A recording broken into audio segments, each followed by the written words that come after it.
तो मान के चलो बच्चों, तुम्हारे पास एक सवाल है, ठीक है, कि I have seen him yesterday, और तुम्हें इसमें से बोल दिया जाए कि भैया इसमें से कौन सा वाला हिस्सा गलत है, बताइए। आपके पास चार ऑप्शन रहेंगे, यही पहला ऑप्शन रहेगा आई, दूसरा ऑप्शन रहेगा हैव सीन, तीसरा रहेगा हिम, और चौथा रहेगा जो कि डी रहेगा तुम्हारे यस्टरडे। अब आपको एक बार पढ़ के अगर आपके पास बहुत अच्छी नॉलेज है, आप इसे बना लेंगे, मैं मानता हूँ। पर ऐसे बच्चों को क्या, जिनको सच में इंग्लिश के साथ दिक्कत है, और ऐसे क्वेश्चन आएंगे, क्योंकि क्वेश्चन देने का नियम बहुत सिंपल है भैया। कुछ परसेंट मान के चलिए, अगर 10 है तो 10 में से 3 इजी, 3 डिफिकल्ट, 4 मीडियम लेवल के रहेंगे। तो इजी वाले सब बना लेते हैं, मीडियम वाले कुछ बनाते हैं कुछ नहीं बनाते हैं। ये जो अच्छे से पढ़ते हैं उनसे बनता है, अदरवाइज छूट जाता है। यहीं पर फर्क पड़ जाता है, ज़्यादा नंबर लाना और कम नंबर लाना। और क्योंकि सब कुछ आपका एमसीक्यू फॉर्म में होने वाला है, इसलिए मेरे पास भी सिर्फ एमसीक्यू है। चलिए मैं इस क्वेश्चन का आपको समझा देता हूँ, हालांकि ये नीचे आपको मिलेगा देखने को। जैसे क्वेश्चन है I have seen him yesterday, जिनके पास दिमाग है वो क्या करेंगे, ये शुरुआत में सेंटेंस देखने के बजाय देखेंगे लास्ट में कौन सा वर्ड है। एक टाइम डिनोटिंग वर्ड, ये किसको दिखा रहा है, बीते हुए समय को, बीता हुआ कल। जो चीज कल बीत चुका है उसके साथ निश्चित तौर पर ये किस पे चला गया, पास्ट टेंस पे चला गया। जब ये पास्ट टेंस में जा चुका है तो इसके साथ हैव जो कि प्रेजेंट के लिए होता है, ये लगेगा कैसे। अब जिनके पास थोड़ा नॉलेज होगा ये बनाएंगे इसे आई हैड सीन हिम, लेकिन ये भी गलत हो जाएगा। सही क्या होगा, आई सो हिम यस्टरडे, ये हो जाएगा सही। क्यों, क्योंकि ये सिंपल प्रेजेंट टेंस में, सिंपल पास्ट टेंस में चला जाता है, सॉरी, ठीक है। इसमें होता है subject plus V two plus object. Subject ये रहा, वी टू ये रहा, फिर आगे ऑब्जेक्ट। मैं उम्मीद करता हूँ आपको मेरी बात समझ में आ रही है। यहाँ जो सवाल है, ये एक भी सवाल ऐसा नहीं है जो आपके काम का नहीं है। मैं इस बात को आपको बार बार बोल रहा हूँ। आपको करना क्या है, आपको सभी क्वेश्चंस को अच्छे से पढ़ना है, ठीक है। अच्छे से पढ़िए, इन्हें देखिए, ठीक। और इसमें क्योंकि वीडियो थोड़ा सा लंबा हो सकता है, मैं मानता हूँ इस बात को, तो आपको इसमें परेशान नहीं होना है। आप इत्मीनान से इसे एटलीस्ट एक बार तो देख कर जाए एग्जाम से पहले। और मैं बार बार बोल रहा हूँ कि अगर वीडियो आपके लिए हेल्पफुल होता है, अपने दोस्तों से शेयर करें, ठीक है। और आगे आने वाले समय में आप चाहते हैं कि इस प्रकार के वीडियोस आपके पास आते रहे, तो आप मेरे चैनल को सब्सक्राइब जरूर करें, ठीक है। और कमेंट में, इस वीडियो के कमेंट में ज़रूर मुझे बताएं कि क्या आपको चाहिए, क्या वीडियो सही थी, अच्छी लगी, नहीं लगी, ताकि मेरा भी मोटिवेशन बना रहे, ठीक है। और ठीक है, चलिए अब मैं अभी चीज़ों को आपको जो ज़रूरत पड़ेंगे उनको मैं थोड़ा बहुत एक्सप्लेन कर दूंगा, बाकी अदरवाइज मैंने सब चीज़ को यहाँ पर कर दिया है। देख लीजिए क्या किया है। एक पहले मैंने क्या किया, इन सबको बांट दिया है सेक्शन वाइज, ठीक है। सेक्शन में सबको बांटा है ताकि आपको किसी प्रकार की दिक्कत ना हो। यहाँ देखेंगे आप लोग, जैक बोर्ड, ठीक है, क्लास 11th इंग्लिश कोर। अब आपके कोर के अंदर, ठीक, आपका जो इंग्लिश पेपर होने वाला है उसमें सेक्शन वाइज बांटा है। सबसे पहले राइटिंग स्किल, इसके अंदर नोटिस राइटिंग के ऊपर 10 सबसे इंपॉर्टेंट क्वेश्चंस लिए हैं। अब इनको पढ़िए कि where the salutation placed in a notice, ठीक है। भैया नोटिस में सैल्यूटेशन कहाँ होता है, होता ही तो नहीं है कोई। क्यों नहीं होता है, देखिए उसका कारण यह व्याख्या के रूप में दी गई है, 2 से 3 पॉइंट में रहेगा। पहला पॉइंट यह है जो कि क है, नोटिस एक फॉर्मल सूचना होती है जो बहुत सारे लोगों के लिए एक साथ निकाली जाती है। अब जब किसी चीज को हम बहुत सारे लोगों के लिए एक साथ निकाल रहे हैं तो उसमें हम किसी को कैसे बोल सकते हैं कि डियर सर, डियर मैडम, ऐसे तो कर नहीं सकते हैं, रिस्पेक्टेड सर मैडम, ये कर नहीं सकते। तो इस वजह से इसमें कोई भी सैल्यूटेशन नहीं होता है, क्योंकि सैल्यूटेशन वही होते हैं, डियर सर, डियर मैडम जो होता है हम लोग लिखते हैं ना, रिस्पेक्टेड सर मैडम, उन्हें सैल्यूटेशन बोला जाता है। तो इनका कोई जगह ही नहीं इसके अंदर, इसलिए इसमें कोई सैल्यूटेशन नहीं होता, इसलिए यहाँ पर ऑप्शन डी सही होता है। इसी प्रकार से देखिए नोटिस को लेकर और भी क्वेश्चन है, ठीक है। मैं चीज़ों को आराम से स्क्रॉल करता जा रहा हूँ ताकि आपका समय बच सके, क्योंकि सब कुछ मैंने अच्छे से यहाँ पे एक्सप्लेन कर दिया है। फिर भी अगर आपको वीडियो देखने के बाद कोई क्वेश्चन, ये सब कुछ देखने पढ़ने के बावजूद समझ में ना आए, ठीक है, तो आप ज़्यादा उसमें दिमाग ना लगाएं, मुझे सीधे सीधे मैसेज कर दें कि सर फलाना नंबर को समझा दीजिए, ये नंबर वाला क्वेश्चन ठीक से समझ में नहीं आया है, ये बता दीजिए, वो बता दीजिए। आप इस प्रकार से पूछ लेंगे, ठीक है। जो जहाँ तक कोशिश है मेरी, सभी चीज़ों के यहाँ मैंने दे दिया है। फिर भी अगर किसी प्रकार का दिक्कत होता है तो आप मुझसे ज़रूर पूछेंगे, चाहे वो आपके राइटिंग सेक्शन से हो, ठीक है, या फिर आपके लिटरेचर से हो, या फिर आपके ग्रामर सेक्शन से हो। और भी कुछ चीज़ें हैं जो इसमें छोड़ रहा हूँ मैं, लेकिन वो उस पे बहुत कम क्वेश्चन पूछे गए हैं, इस वजह से उन्हें छोड़ दिया है। ठीक है, यहाँ हर एक क्वेश्चन क्या है, पिछले 5 से 7 सालों के अंदर आपके जेक बोर्ड के द्वारा जितने भी क्वेश्चंस पूछे गए हैं आपके फाइनल ईयर में, ठीक है, बोर्ड एग्जाम में, उनको लिया है। साथ ही साथ आपका जो मॉडल पेपर निकालता है जेक हर साल, ठीक है, तो उसमें से भी 5 से 7 साल के मॉडल पेपर्स को लिया है, उनमें से मैंने क्वेश्चंस को लिया है। ठीक है, तो ये एक बहुत बड़ा क्या हो जाता है, एक एरिया हो जाता है जहाँ से मैंने क्वेश्चंस कवर किए हैं, और ये आपके इस बार के एग्जाम के लिए बहुत ज़्यादा इंपॉर्टेंट वीडियो हो जाता है। क्योंकि इस वीडियो के अंदर ना आपको सिर्फ ऐसा नहीं कि क्वेश्चंस है, उसके ऑप्शंस है, आंसर है, फिर उसको बता दिया गया, ये बात नहीं है। बात है कि यहाँ जो क्वेश्चन लिए गए हैं, इनको कई बार एग्जाम्स में पूछा गया है, कई बार हर क्वेश्चन किसी न किसी एग्जाम में रिपीट हुआ पड़ा है। ऐसे क्वेश्चंस मैंने ज़्यादा लिए हैं, ठीक है, और क्वेश्चंस का लेवल मैंने थोड़ा सा टफ रखा है। और उन सबसे बड़ी बात यह है ना कि हर बार एग्जाम में ना क्वेश्चन पूछने का जेक के पास एक पैटर्न होता है, ठीक है, वो उस पैटर्न पे क्वेश्चंस करता है। कुछ हाई वेटेज एरियाज होते हैं, कुछ चैप्टर्स ऐसे होते हैं जिससे वो हर साल कुछ ना कुछ पूछेगा ही।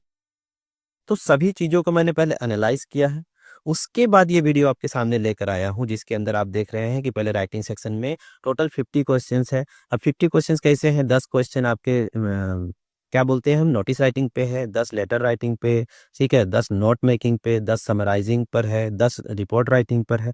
इस प्रकार से 50 क्वेश्चन आपके इस सेक्शन से हो जाते हैं। यहाँ पर खत्म होता है आपका राइटिंग सेक्शन। फिर स्टार्ट होता है आपका JAC board class 11 section B, letter literature, जिसमें 50 क्वेश्चंस आएंगे।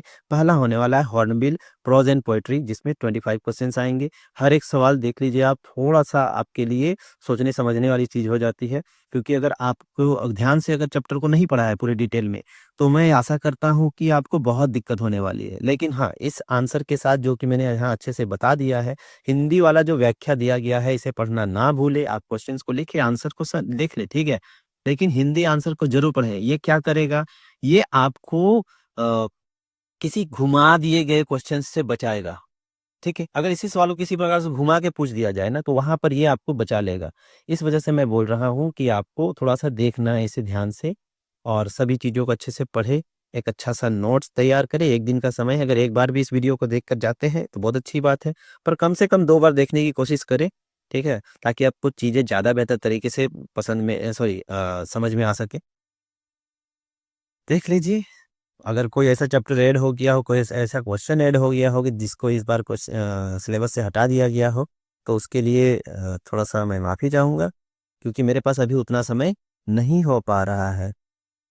बट चलो कोई नहीं, देखते हैं, सब ठीक है फिलहाल।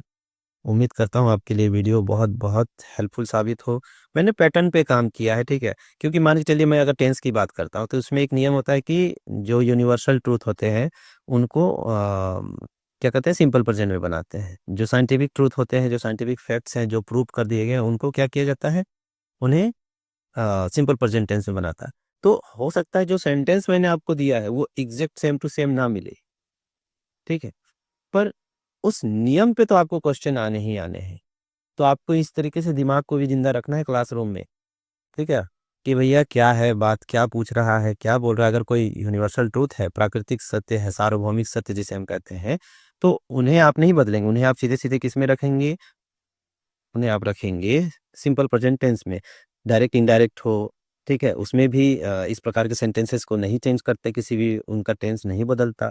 इस प्रकार की बहुत सारी चीज़ें हैं, नियम है। अगर आने वाले समय पर मैं डायरेक्ट इनडायरेक्ट के ऊपर एक ऐसा वीडियो लेकर आने वाला हूँ, जिसे अगर आपने देख लिया, मैं ये गारंटी के साथ कहता हूँ कि दुनिया में किसी भी प्रकार का क्वेश्चन आए, वो आपके डायरेक्ट इनडायरेक्ट का जो मैं लेकर आऊँगा ना, वो आपको उस पे कवर हो जाएगा। देखिए यहाँ पर जैसे एक क्वेश्चन आता है, पहला ही क्वेश्चन था, देखिए, water dash at 100 degree Celsius, पानी 100 डिग्री पर खाली जगह है।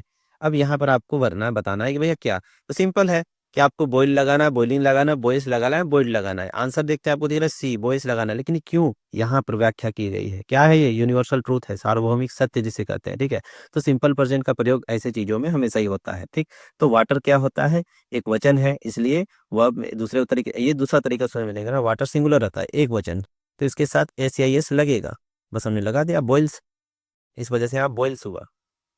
तो क्या हो गया, water boils at 100 degree Celsius. इस प्रकार से सभी चीज़ों को समझाया गया है। फिर भी ना समझ में आए तो आप मुझे ज़रूर बोल दें, ताकि मैं समय रहते आपको बता सकूं। और हाँ, प्लीज़ वीडियो को अपने दोस्तों के साथ शेयर करो।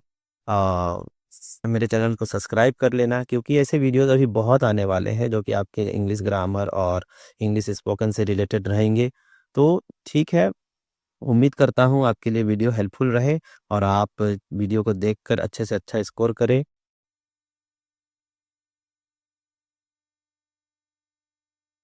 देखिए, यहाँ पर अब हम लास्ट पहुँचने ही वाले हैं, 131 क्वेश्चंस हो चुके हैं। वीडियो थोड़ा बड़ा हो रहा है, नो डाउट, पर ठीक है, इत्मीनान से सभी चीज़ों को स्क्रॉल कर रहा हूँ मैं, ताकि आपको भी समय मिल सके इन चीज़ों को देखने लिखने का। देखिए, यहाँ पर एक अच्छा सा क्वेश्चन मुझे दिख रहा है। ये क्वेश्चन हमेशा इस प्रकार से आता ही है, correct the sentence he is a MLA. इसमें गलती ढूंढिए। तो भैया, क्या ही इज़ एन एमएलए होगा? ठीक है, ही इज़ एमएलए होगा, ही इज़ द एमएलए होगा, या फिर ही एनएमएलए होगा? तो देखिए, करेक्ट आंसर तो यहाँ है। क्यों है? क्योंकि जब एमएलए, देखिए यहाँ पर लिख भी दिया है, ए का आता है। देखिए इसको कैसे, इसको ऐसे लिखेंगे, एम एल ए। ये देखिए, भले वो स्टार्ट एम से हुआ है, पर साउंड जो क्या बना रहा है, वो ए का बना रहा है, जो कि किस में आता है, वोवेल्स में आता है। ठीक है, ना कि कॉन्सोनेंट में। ठीक, तो इसके साथ हम क्या लगाते हैं, एन लगाते हैं। तो देखिए, ही इज एन एमएलए। तो इस प्रकार से छोटे छोटे नियमों के ऊपर काम किया गया है। आप वीडियो को जरूर देखें। और ऐसे बहुत सारी चीजें हैं जो मैं आपको बता सकता हूँ, सिखा सकता हूँ, पर एक ही वीडियो में तो नहीं होगा। सबके ऊपर अलग अलग वीडियोस लेकर आऊँगा। मेरे चैनल को जरूर सब्सक्राइब करके रखें। और आने वाले समय पर ऐसे बहुत सारी एजुकेशनल और पढ़ाई लिखाई से जुड़ी वीडियोस आपको इस चैनल पर देखने को जरूर मिलेंगी। ठीक है, उम्मीद करता हूँ इस वीडियो के बाद मेरे चैनल पे कुछ ग्रोथ दिख जाए, आप तक ये वीडियो पहुँचे, ज़्यादा से ज़्यादा बच्चों तक ये वीडियो पहुँचे। ठीक है, जो भी इस वीडियो को देखेंगे, कृपया ऐसे स्टूडेंट्स के साथ इसे शेयर कर दें जो कि क्लास 11th में अभी है, और 11th में हो, 9th में हो, 10th में हो, ऐसे बच्चों के साथ 8 में हो। ठीक है, इवन ग्रेजुएशन के लिए भी आप इन चीज़ों को सजेस्ट कर सकते हैं, क्योंकि आने वाले समय पे ग्रेजुएशन के ऊपर भी वीडियोज़ आने वाले हैं, ग्रेजुएशन इंग्लिश ऑनर्स के ऊपर। ठीक है, तो दोस्तों, ये थे आपके JAC board class 11th English score के पूरे 145 मास्टर सवाल। ठीक है, मुझे पूरा भरोसा है कि अगर आपने ये वीडियो ध्यान से देखा है, तो एग्ज़ाम हॉल में आपका कॉन्फिडेंस एक अलग ही लेवल पर होगा। सभी को अच्छे से देखें, पढ़ें, समझें और समझ कर जाएँ, रटने की ज़रूरत नहीं है। ठीक है? अगर आपको मेरा समझाने का तरीका और ये मेहनत पसंद आई है, तो इस वीडियो को लाइक ज़रूर करें, चैनल को सब्सक्राइब करें और अपने दोस्तों के साथ शेयर भी करें। ठीक है? अभी भी इंग्लिश को लेकर परेशान हैं, तो कोई नहीं, आप मुझे अलग से मैसेज कर सकते हैं। और हाँ, ऐसे ही और भी स्पेशल बोर्ड वीडियोज़ या फिर आपके स्पोकन रिलेटेड वीडियोस या किसी प्रकार के एजुकेशनल वीडियोस आप चाहते हैं, तो ज़रूर मेरे चैनल को सब्सक्राइब कर लें। ठीक है? चलिए, मिलते हैं हम लोग किसी और वीडियो में। आपका एग्ज़ाम बहुत अच्छा जाए। ठीक है? आपको आपके एग्ज़ाम के लिए ढेर सारी शुभकामनाएँ। All the best. जाइए और पेपर में क्या करें, पेपर फाड़ दीजिए, मतलब फाड़ मत दीजिएगा। आप समझ रहे हैं मेरी बात को ना? चलिए, ठीक है। ऑल द बेस्ट बच्चों।